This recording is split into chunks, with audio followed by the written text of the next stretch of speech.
Jadi sampai hari ini masih Bapak paling canggih. Saya bilang Bung Karno itu mulai dari ketua umum PNI sampai jadi presiden itu butuh 20 tahun lebih. Iya. Ini Bapak cuma 9 tahun. Mungkin total di badan Pak Jokowi itu, kalau hubungannya dengan baju ya, 600-700 ribu sekali pasang. Tapi jangan tanya hasrat kekuasaannya. Gede banget. Tuh, ada nggak keterlibatan Mulyono di dokumen itu? Begini, saya jawabnya dengan tegas dan jelas ya. Yang pasti, jika tidak penting dan tidak menyangkut negara, tidak mungkin dititipkan ke saya. Kalau orang udah dimunculkan kehidupan pribadinya, pasti orang ini takutin. Gue udah, I've been there, I was there. Enggak, Jokowi itu bukanlah nama yang menurut penelitiannya si OCCRP adalah korup, tidak korup. Nggak membuat popularitas pamor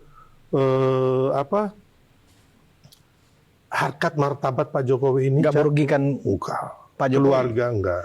Nggak merugikan juga Mas Wapres Gibran. Oh enggak dong. Dengan diumumkan seolah-olah benar-benar seorang yang dipecat itu kan karena dianggap bersalah. Kan begitu logikanya. Saya bilang bahwa kenapa saya bikin video itu karena gila ya.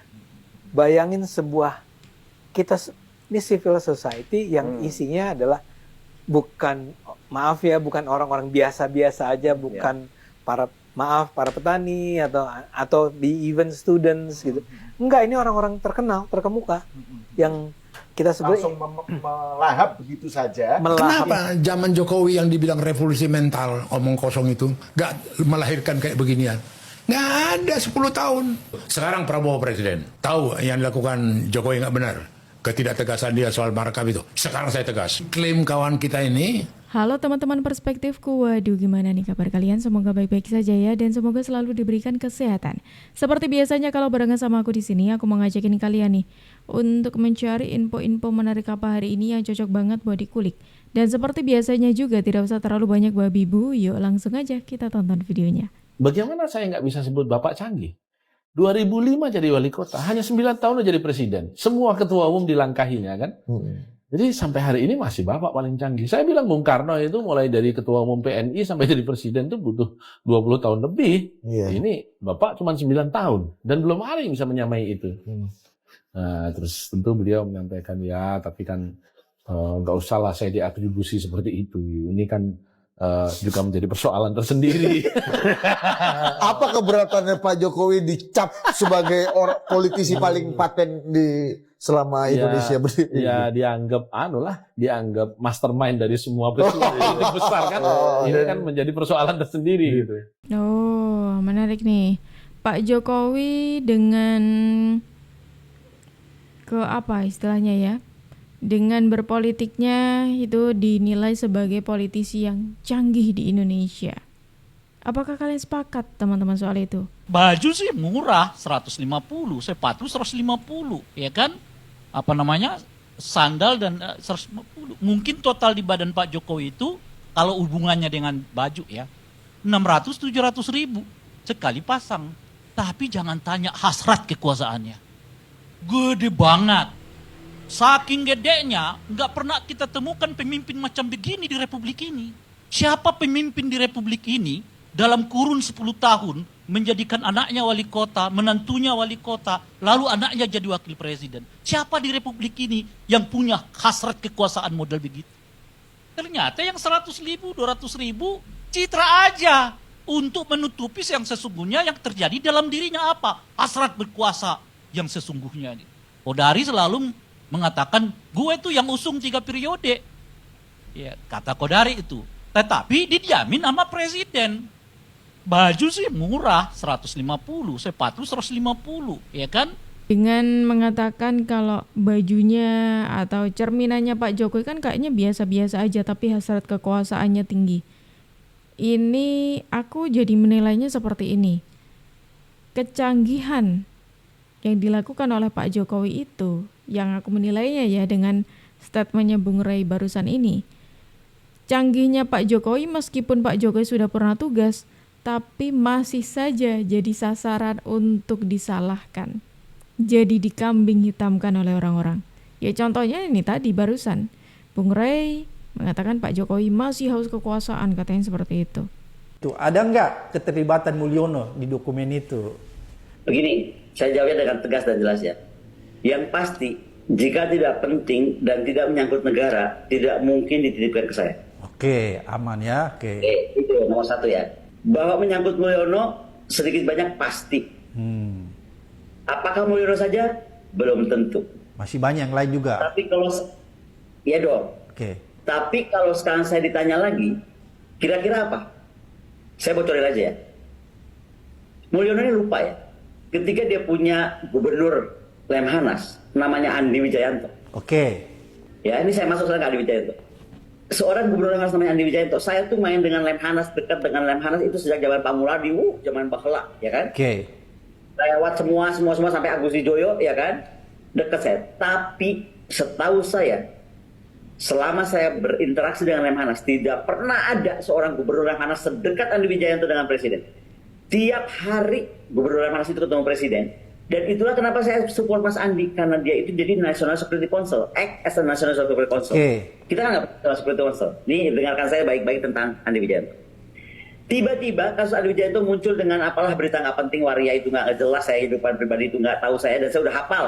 Kalau orang udah dimunculkan hidupan pribadinya, pasti orang ini ditakutin. Gue udah, I've been there, I was there.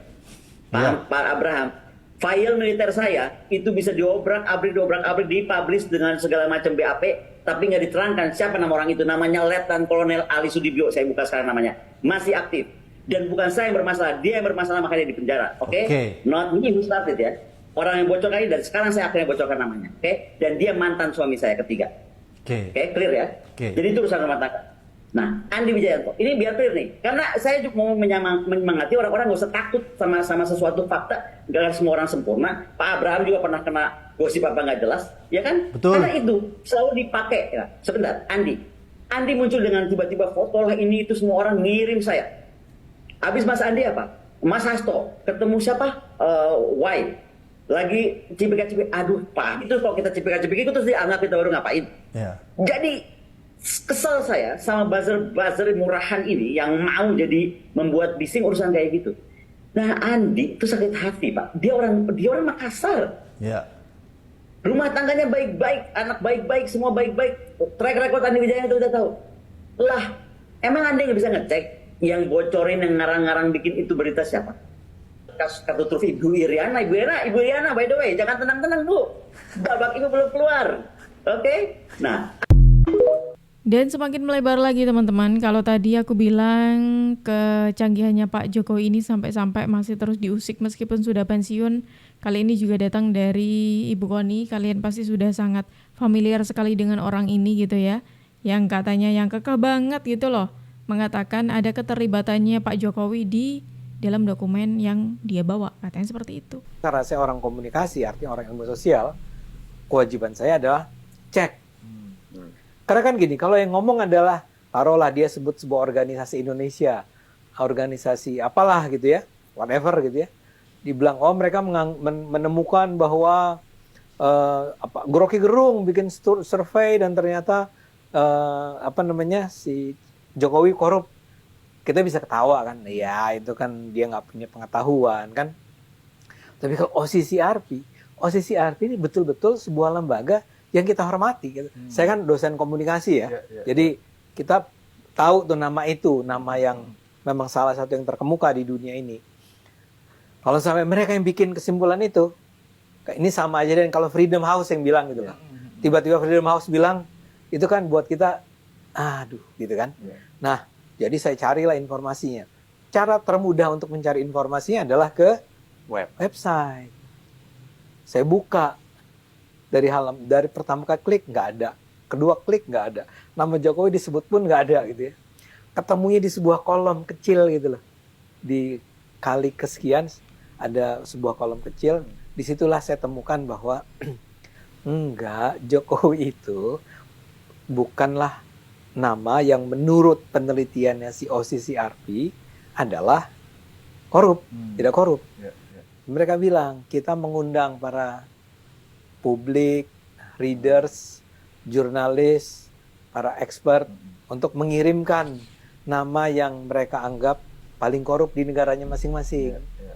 Ya, ini adalah daftar dari, memang dia menggunakan istilahnya itu hal finalis. Udah kayak perlombaan kan. Iya. Finalisnya ada 5 yang tadi Anda bilang. Di situ ada Jokowi. Nah, yang menarik di finalis itu Bang, nomor 5 itu bisnismen malah. Iya. Malah India. Ada nih. Jadi aneh gitu. Iya. Tapi oke lah terus. Tapi ya buat saya mau India mau India, Bangladesh, Kenya, Indonesia. Nggak, maksud saya bukan presiden gitu loh. Bukan tapi presiden. Businessman. Ya, Gitu. memang leaders kan. Oke, ya. Untuk menentukan apa sih person of the year-nya gitu ya. Iya. Jadi saya merasa bahwa oh gitu. Karena itulah saya mulai bikin semacam apa sih ke sejumlah temen. Jangan kaget ya kalau ini dibilang begini. Ini sebenarnya salah bla bla bla. Tapi yang saya nggak sangka Andi adalah itu kayak meledak sampai hari ini. Iya, masih. Ya, bahkan ada pernyataan tegas dari ketua umumnya Partai Umat kan, bikin video khusus. Dan yang ngebela Jokowi itu satu-satunya partai itu adalah Andi Budiman. Iya, betul. Pas saya baca, alhamdulillah masih ada orang waras. Kalau yang lain tuh kan ya biar gimana pun ya orang-orang pemerintah. Sakit hati. Apa? Orang-orang sakit hati. Oh, yang menyerangnya, iya. betul. Iya. Dan Anda menyebut itu kan. Tapi kira-kira gitu pengantarnya. Saya bilang bahwa kenapa saya bikin video itu karena gila ya.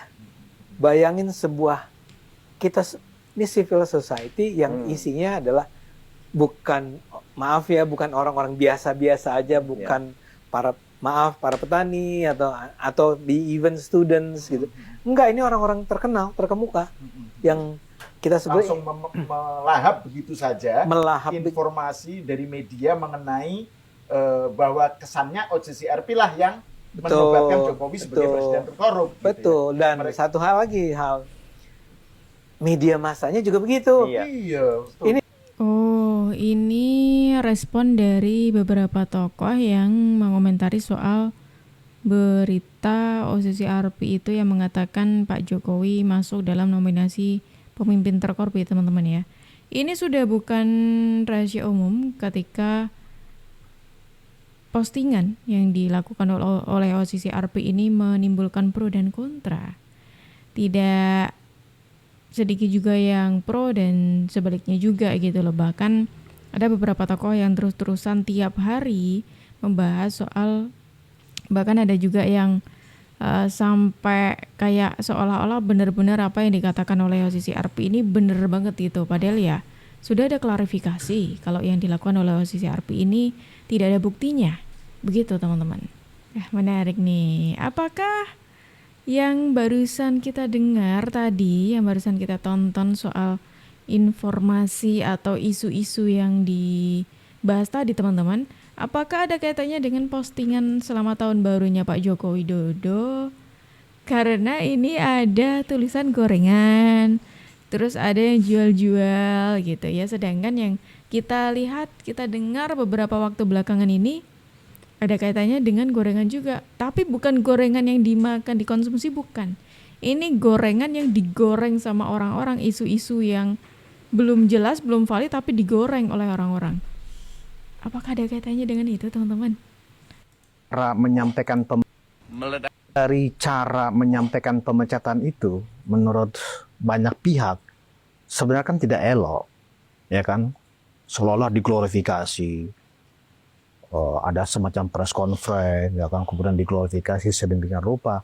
Kalau sekedarnya untuk memecat kader kan nggak perlu dengan cara seperti itu. Nah, menurut Bung Silver ini kira-kira menyinggung keluarga Pak Jokowi nggak dengan cara seperti itu? Ini orang-orang amatir ya Bang, yang di PDIP ini, yang sakit hati, benci, itu udah menggumpal Bang. Memang susah Bang ya. Tapi katanya atas perintah Bu Ketum. Iya, termasuk Bu Ketumnya juga gitu loh Bang. Jadi kan Bu Ketum juga ngomong waktu itu, gimana nggak sakit hati Bang? Kita akan kalahkan mereka, Pak Prabowo, dalam satu putaran. Ternyata hasilnya Ganjar 16%, Batrelo Bang, juara buncit. Itu kan masih membekas Bang. Nggak bisa semua orang ini menerima ya, apalagi kita tahulah kapasitas sekarang kenegarawan Ibu Megawati, ya kan? Bagaimana bukan hanya dengan Pak Jokowi, dengan Pak SBY. Gimana menurut Abang? Ya kan? Sama Gus Dur. nggak sampai saya tulang sumsum juga sama hati Rampolo semua itu dengan Gus Dur loh. Ya kan, nah, kita ingat waktu itu, abang ingat nggak di Metro TV waktu Gus Dur diwawancara? Iya. Yang melengsarkan Gus Dur siapa?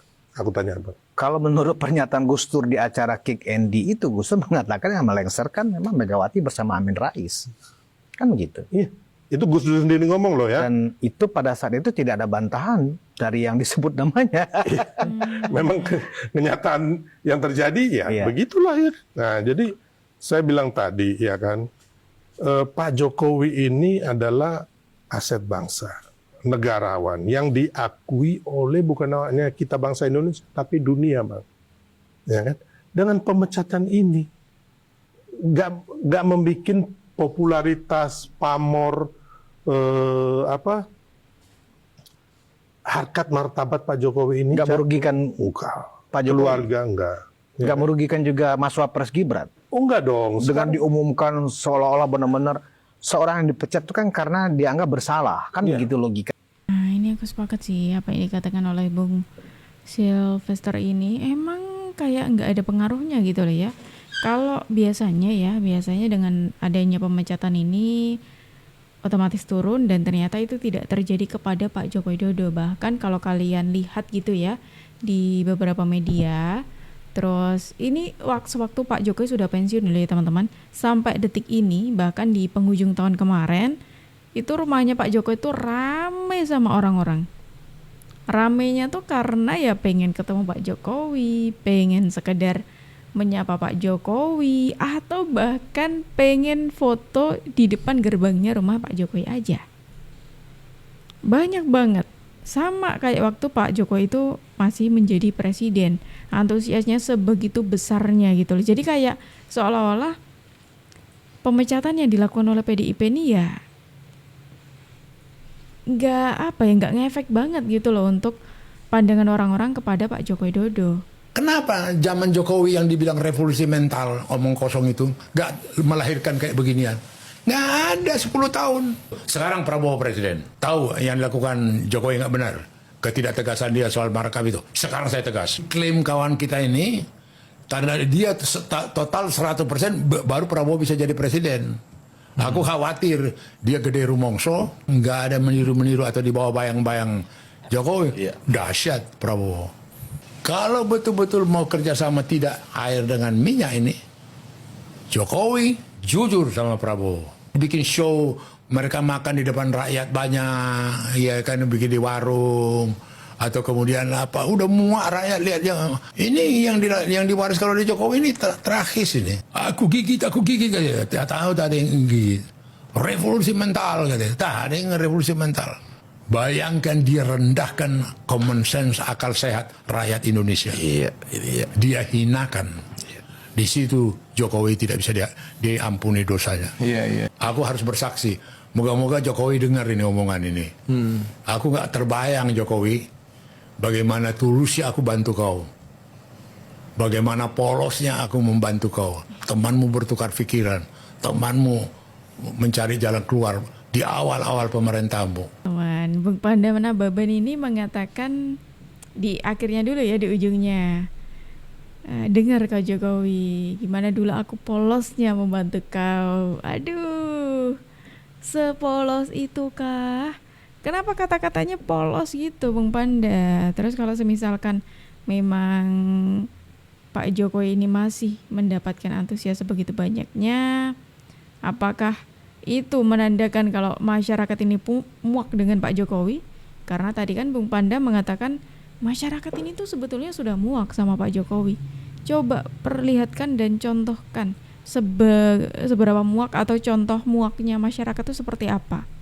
Soalnya sampai detik ini seperti yang aku katakan tadi loh, antusiasnya masyarakat untuk bertemu Pak Jokowi masih sangat besar. Gimana kalau menurut pendapat dari teman-teman semuanya? Yuk langsung aja tulis di kolom komentar ya. Dan teman-teman semuanya, terima kasih banyak karena kalian sudah menemani aku dari awal sampai akhir. Sayangnya aku harus akhiri dulu sampai di sini. Tenang aja, besok insya Allah kita akan ketemu lagi kok. Aku Jub pamit undur diri dulu. Sampai jumpa dan terima kasih.